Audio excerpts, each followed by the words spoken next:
Welcome back, everybody, to the second half of our meeting.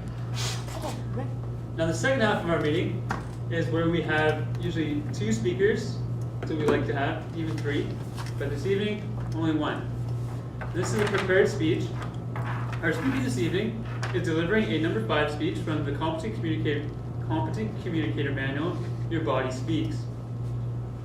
His objectives are to use stances, gestures, facial expressions, and eye contact to express his message and achieve his speech's purpose.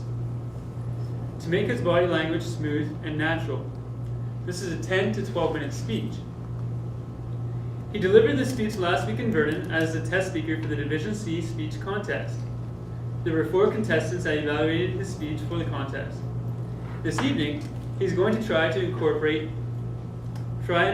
into his presentation some of the feedback that the evaluators gave, or that the evaluators provided for him. Please welcome Rae Stonehouse, Distinguished Toastmaster, with Booze and Canoes, a blast from the past. Booze and Canoes, a blast from the past, Rae Stonehouse.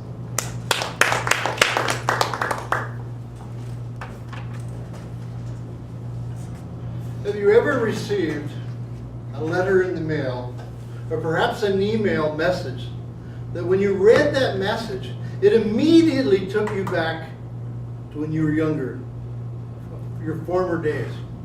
Well, I did just a few weeks ago, a month and a half ago. It was an email message, and the title said, Booze and Canoes, signed Mike. And I thought, that's really weird.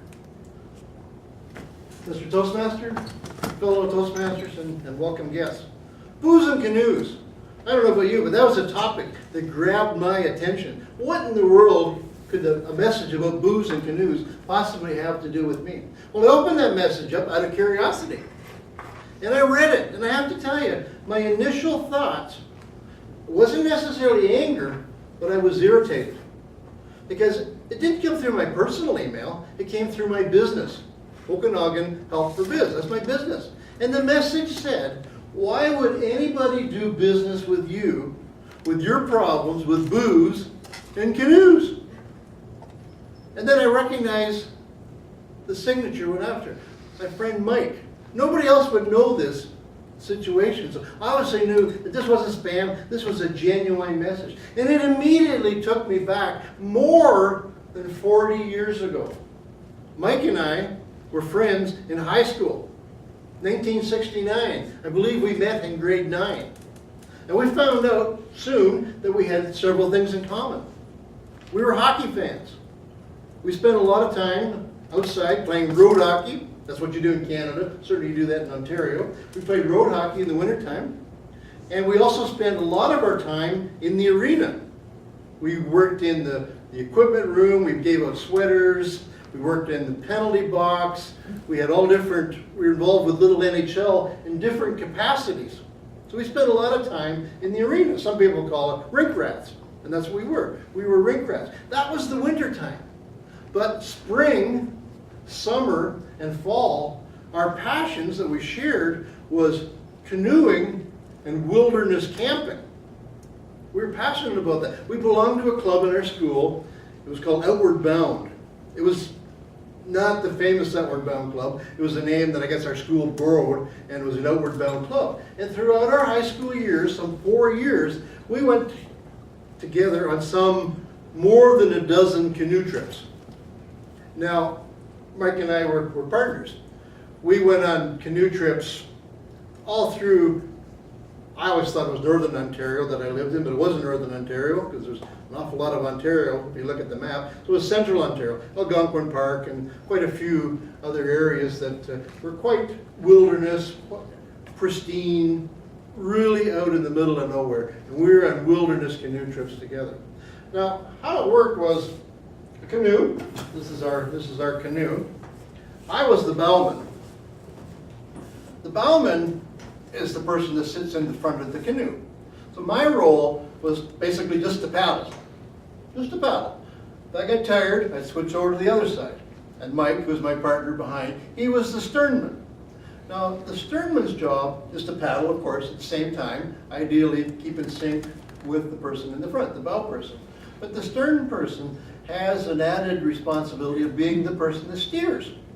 So if we wanted to go this way, Mike would steer to the left or steer to the left, steer to the right, and I followed because I was in front of him. That's what it was like when we were on smooth water. We were on so many trips together that I can vaguely remember the names of the places, but there was one trip that stood out, because that was the one we almost died on. Well, more precisely, I almost died on. So let me tell you about that story. We're going down a river, and I don't know if anybody's ever done any canoeing or whitewater rafting. Same idea in a canoe, but you have a little bit more control while you're in a canoe.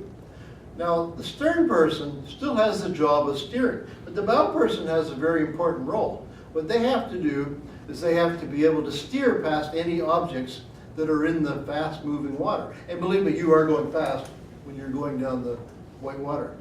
So you put your pedal out this way, turn it this way, put it this way, which would draw you that way. That's what the plan was.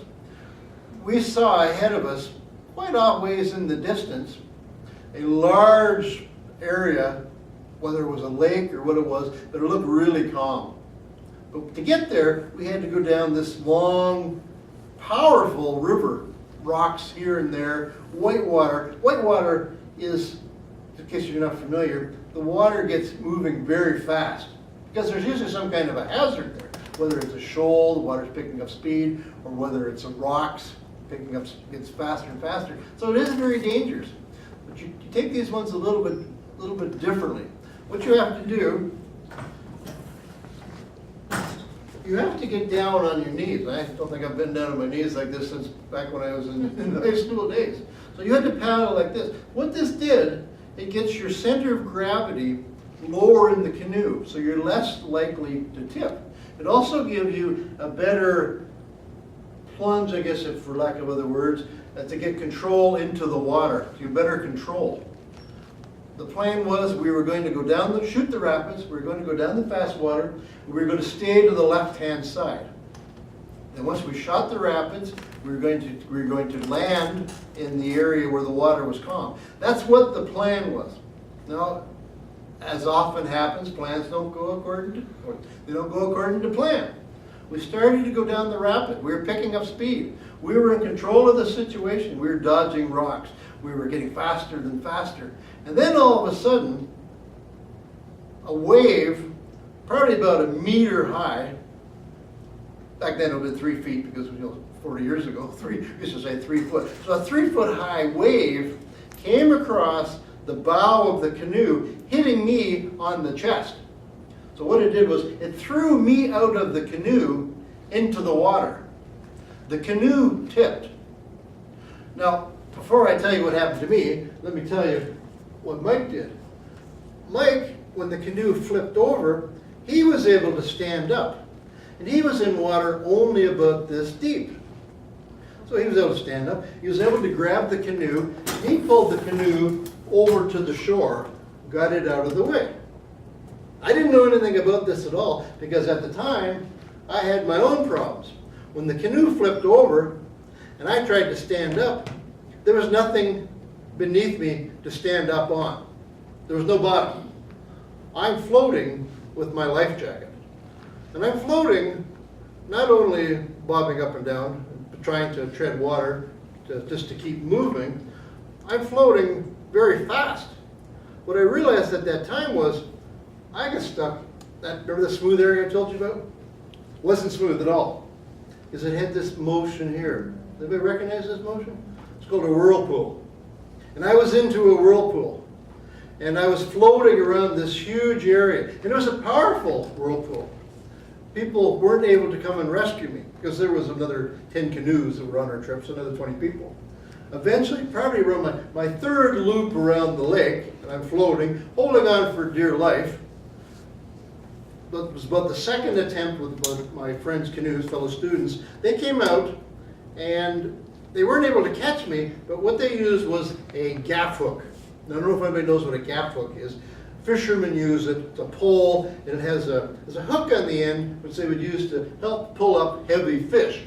Well, I guess I was the heavy fish, and they used this gaff pole on me to drag me to shore. So while one person, there was 3 people in the canoe that time, so one person was holding onto me, the big fish, 2 other people paddled for all their life to break the centrifugal force of the whirlpool and get me to shore. And that's where it got really interesting. They got me into shallow water. I was able to get bottom, that part was the good part, and I started walking to shore. And it was all I can do to walk. You see, well, I've got a shirt on here right now for demonstration purpose. That particular day, I was wearing an old jacket, hand-me-down from, I don't even know where I had gotten it from. The inside of it, the liner, was about 1.25 inches of open cell foam. So what had happened, it had probably sucked in maybe 150 pounds, seemed like 150 pounds of water. So when I got on the shore, it was all I could do to crawl out. So what that meant was that if I had not had my life jacket on, while I was floating around in that circle, well, let's face it, you'd be staring at an empty room right now.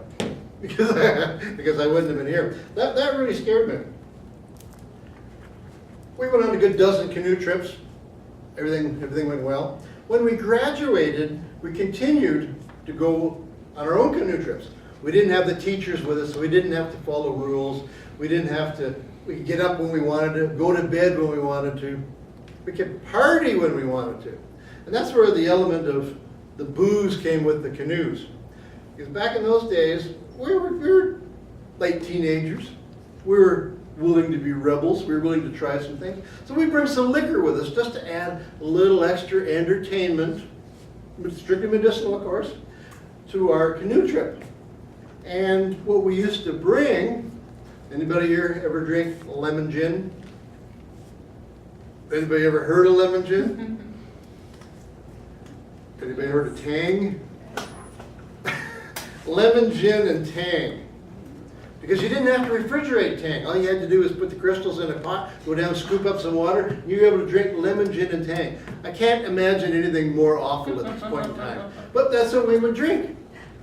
And I guess some of us might have on one occasion drank a little bit more than was expected or was probably wise. I don't recall what happened. I don't recall how I got from point A to point B, but I do remember being lost on a portage. The portage is where you haven't got any water and you have to carry everything over land. It's not fun. I got lost, and I guess they sent out a rescue crew, being my other fellow canoers, looking for me. When they found me, I was on a path, where that path was going, and I'm singing merrily to myself because I'm Tang and lemon gin, and I'm pulling a rope. Where I was going, I don't recall. Why I was doing it, but the most important thing in the world right now was getting that rope from point A to point B. What I learned was, I've never touched lemon gin, and I can't even imagine, it's like perfume. I can't imagine it now. I certainly never drink again on a camping trip.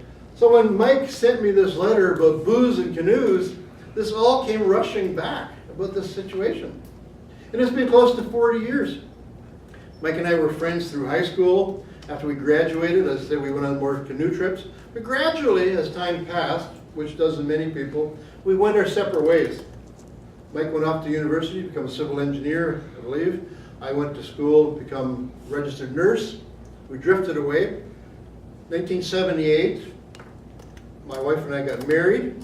Mike was our best man for the wedding. We moved to another community after that. He moved to another community. Haven't seen each other since. I think this is one of those cases where the law of attraction comes into play. You see, a couple years ago, and off and on over the last few years, I've searched for Mike through Google, on the internet. I've looked in Facebook, and I've looked through LinkedIn, and I was never able to find him. Yet all of a sudden, out of nowhere, I get an email. So I think I set things in place with the universe. The universe will do that for you. Now, I think that maybe I should have entitled this speech, How to Time Travel. How to time travel back into your past. That's what happened with us. We've touched bases. We know, what are you going to talk with somebody? You haven't seen somebody for 40 years. So what's new just doesn't seem to cut it. We've touched base. I'm not too sure where it's going to go from now. In the meantime, I've reached out and I've connected with a couple other fellows that were in my high school class through Facebook. Kind of curious to know where they went. We've touched base on that. So I would suggest that anybody, if you're interested in doing some time travel, it's easily, readily available at your fingertips. Get on the internet, just get out there and touch somebody. Mr. Chairman, Toastmaster.